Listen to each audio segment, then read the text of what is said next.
अस्सलाम वालेकुम। आप देख रहे हैं पाक ज़िम 24 न्यूज़। मैं हूं आपकी होस्ट शमाइला खान। सक्खर से रिपोर्ट कर रहे हैं bureau chief Latif Mughal. Sukkur motor works association denter painter and motor mechanic कॉलोनियाबाद जागीर सक्खर के सालाना इंतखाबात के सिलसिले में मुख्तलिफ पैनल के उम्मीदवारों की जानिब से कागजात नामजदगी जमा कराने का सिलसिला जारी है।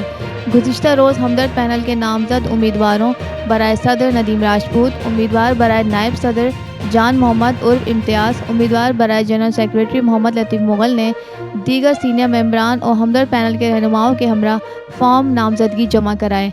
कागजात नामजदगी जमा कराने के बाद हमदर्द पैनल के हिमायतियों और मेंबरान में खुशी की लहर दौड़ गई और उम्मीदवारों को जलसे की शक्ल में दफ्तर ता इलेक्शन ऑफिस पहुँचाया गया, जहाँ हमदर्द पैनल के नामजद उम्मीदवारों नदीम राजपूत, जान मोहम्मद उर्फ इम्तियाज़, मोहम्मद लतीफ़ मुग़ल ने पाक ज़िम 24 न्यूज़ से बात करते हुए तमाम मेंबरान का शुक्रिया अदा किया। उनका मज़ीद कहना था कि मिस्त्रियों का एतमाद भरोसा ही हमारी जीत है।